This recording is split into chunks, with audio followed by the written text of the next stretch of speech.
apabila ada keluarga ingin tasyakuran di rumahnya, manggil marawis dan ceramah, boleh apa enggak Pak Ustaz? Terus marawisnya lagu apa? Mestinya kamu nunjukkan dia, bukan membenarkan dia. Kalau ada orang nyasar, kamu harus kasih tahu, Pak, bapak nyasar. Kalau nggak sanggup, diam aja. Silakanlah kau nyasar. Bukan malah dinyanyikan, kamu nyasar, kamu nyasar, kamu nyasar, nyasar kamu. Nggak benar kamu.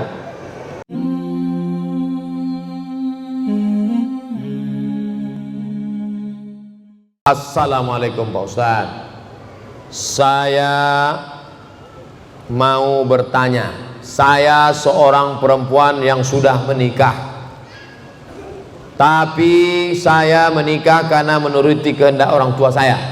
Pernikahan sudah berlangsung lebih kurang 2 tahun, tapi saya tidak mencintainya sama sekali. Coba lagi, agak setahun lagi. Bukankah pepatah Inggris mengatakan witing trisno jalaran suko kulino? Lama bersama akan menumbuhkan rasa cinta. Nanti lama-lama kau akan mencintai dia. Alhamdulillah Pak Ustaz, setelah Ustaz sarankan tahun lalu, sekarang aku ternyata cinta kepada dia. Alhamdulillah. Qalbul mu'min baina asabi'ir rahman. Hati seorang mukmin di antara jari jemari Allah. Kalau Allah mau balikkan. Pernah tak kejadian zaman Nabi ada orang minta cerai karena tak cinta? Ada. Dia datang ke Aisyah, dia tanya sama Aisyah, Aisyah, aku tidak cinta pada suamiku. Kata Nabi, aku nggak bisa jawab, tunggu Nabi pulang.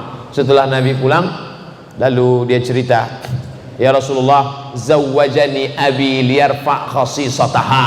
Ayahku menikahkan aku karena ingin mengangkat derajatnya, karena dia ingin punya mantu kaya, tapi aku tak cinta. Maka Nabi panggil bapaknya. Mana bapaknya? Nabi menyerahkan perkara ini kepada anaknya. Itu menunjukkan, tapi tidak setuju itu karena apanya. Saya tidak setuju karena dia miskin. Oh, nggak bisa. Saya tak setuju karena dia penyakitan. Jadi ada al-uyub al-musyawwahah, penyakit-penyakit yang membolehkan orang menggugat. Dan untuk di Indonesia, laki-laki sudah diikat dengan sirat ta'liq. Sirat ta'liq. Jika saya meninggalkan istri saya 3 bulan lamanya, atau tidak menafkahinya zahir dan batin, atau saya melakukan perselingkuhan, maka istri saya melapor ke pengadilan agama, lalu pengadilan menjatuhkan talak 1, maka jatuhlah talak 1 kepadanya. Nah, itu laki-laki sudah diikat dalam KHI, kompilasi hukum Islam Indonesia. Terkadang saya benci dengan hidup saya sendiri Pak Ustaz. Saya tak ingin hidup dengan orang yang tak saya cintai. Saya juga sudah berusaha untuk menerimanya, tapi sampai sekarang tetap juga tak bisa. Bagaimana jalan keluarnya untuk masalah saya Pak Ustaz? Apakah berdosa kalau saya minta cerai? Ihtazza arsyur rahman, bergoncang tiang aras bagi perempuan yang minta cerai kepada laki-laki yang soleh, laki-laki yang baik. Andai engkau minta cerai dari dia, apa jamin dapat laki-laki yang lebih baik daripada dia?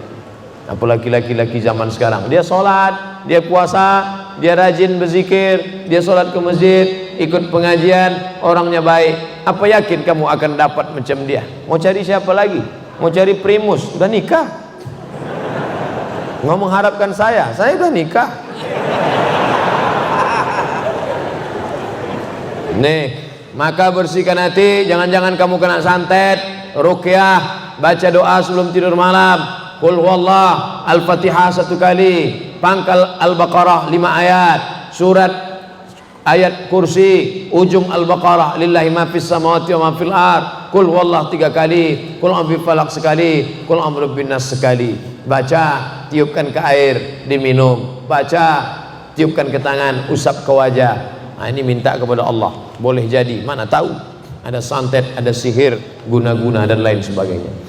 Semoga Allah beri Ustadz selalu sehat, amin. Ada sebagian orang menganggap Rasulullah itu tidak buta huruf karena beliau pedagang. Buta huruf itu bukan nggak bisa ngitung. Ini orang nggak bisa mendefinisikan buta huruf. Buta huruf itu tidak bisa menulis, tidak bisa membaca, tapi ngitung dia hebat. Banyak kakek-kakek, mbah-mbah kita nggak bisa baca, nggak bisa tulis, tapi dagang hebat. Dia ngitungnya pakai sekian. Dia nggak bisa nulis, nggak bisa baca, tapi ngitung hebat.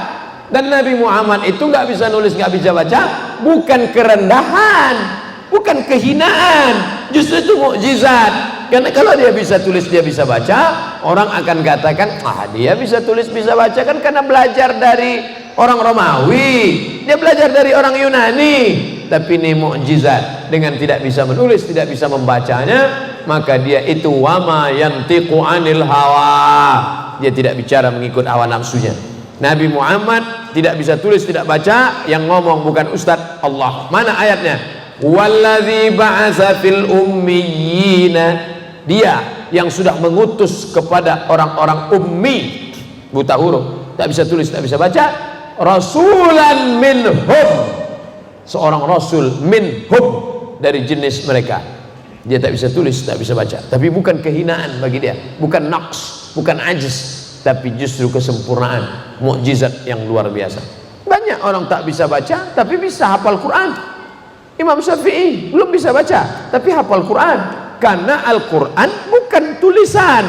Al-Quran bukan tulisan yang turun dari langit lalu dibaca. Enggak, Al-Quran itu suara. Suara Jibril didengar oleh Nabi, suara Nabi didengar sahabat, suara sahabat didengar tabi'in, suara tabi'in didengar tabi'in, sampai ke guru kita. Makanya banyak di antara kita yang belum bisa baca tapi bisa hafal ayat. Anak umur 5 tahun, anak umur 3 tahun, Bismillahirrahmanirrahim, Alif Lam Mim, Dzalikal Kitabul, dia belum bisa baca, tapi dia sudah bisa hafal. Ketika dia bisa baca, dia bingung, loh, ini tulisannya alama, kenapa dibaca Alif Lam Mim? Alif Lam Mim, mana ada ya sama mim di situ? Kalau dibaca alama, karena Quran bukan tulisan. Quran itu suara yang turun lalu kemudian ditulis oleh sahabat. Jadi jangan katakan ini mukjizat. Nama bukunya Mabahith fi Ulumil Quran, ditulis oleh Syekh Dr. Qasabi Zalat, guru kami dulu mengajar di Al-Azhar dalam bidang apakah Nabi itu buta huruf? Ya, mukjizat. Bagaimana hukum bekas masjid lama dijadikan aula untuk acara seperti perayaan pesta nikah karena sebelahnya sudah dibangun masjid. Memindahkan masjid dari tempat yang kurang baik kepada yang lebih baik boleh. Mana dalilnya? Sayyidina Umar memindahkan masjid Kufah, dialihkan ke tempat yang lebih baik. Itulah dalilnya boleh memindahkan masjid, dengan syarat dari tempat yang baik kepada lebih baik. Adapun dijual tanah masjid, dilarikan ke tempat yang sunyi, tak ada orang salat, ini zalim. Wa man azlamu mimman mana'a masajidallah. Lalu kemudian masjid ini dialihkan, ini dijadikan sebagai ruangan belajar, ruangan sekolah. Kalaupun nikah, nikahnya syar'i. Nikah syar'i itu bagaimana? A'linu hadzal nikah, jangan nikah diam-diam. Waj'aluhu fil masajid, buat akadnya di masjid. Wadribu alaihi biddufuf, pukulkan duf, kendang.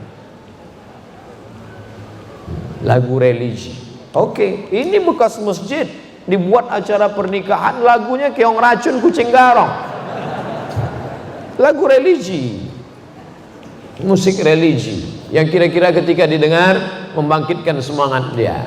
Lagu Bila Israel, tapi jangan dinyanyikan untuk menikah, nangislah pengantinnya. Bila Israel datang memanggil. Apabila ada keluarga ingin tasyakuran di rumahnya, manggil marawis dan ceramah, boleh apa enggak Pak Ustaz? Terus marawisnya lagu apa?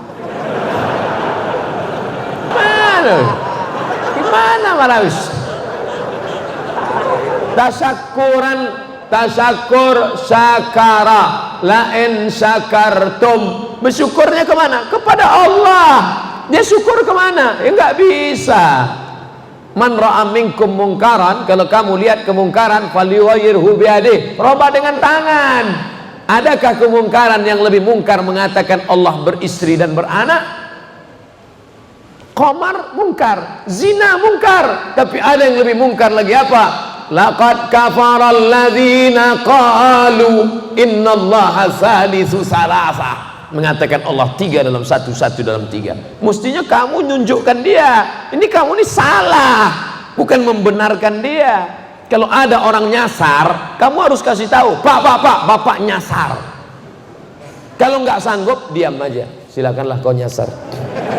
Bukan malah dinyanyikan, kamu nyasar, kamu nyasar, kamu nyasar, nyasar kamu. Nggak benar kamu. Apakah bersentuhan dengan suami batal setelah wudhu? Mazhab Syafi'i batal. Oh, suami istri kan mahram, mahramnya mahram karena nikah, bukan mahram karena syahwat. Kenapa dengan ibu dengan adik nggak batal? Kamu bersahwat dengan ibu kamu. Saya nggak bersahwat nengok istri saya, Pak Ustadz. Nengok istri orang baru saya bersahwat. Bedakan mahram karena musyawarah, karena nikah, dengan mahram karena nasab. Dengan adik perempuan, dengan kakak perempuan, dengan ibu, dengan bibi, adik ibu, kakak ibu, itu mahramnya mahram muabbad sampai mati. Dengan istri ini kan karena nikah. Oleh sebab itu mazhab Syafi'i batal. Kenapa kawan saya yang dari Muhammadiyah mau berangkat kerja, dia salaman sama istrinya? Dalam hal ini Muhammadiyah pakai majelis tarjih. Majelis tarjih Muhammadiyah mentarjihkan mazhab Maliki. Kalau bersahwat batal, nggak bersahwat nggak batal. Dan cara wudhunya Muhammadiyah pakai cara Maliki, yang airnya bukan seperti cara Syafi'i. Cara Syafi'i yang dipakai NU, Perti, Al-Wasliyah, ambil air. Habis itu ambil air lagi untuk telinga. Nah itu kalau Maliki enggak, itu yang dipakai Muhammadiyah. Semua rambutnya basah satu kali nyambung ke telinga. Basah.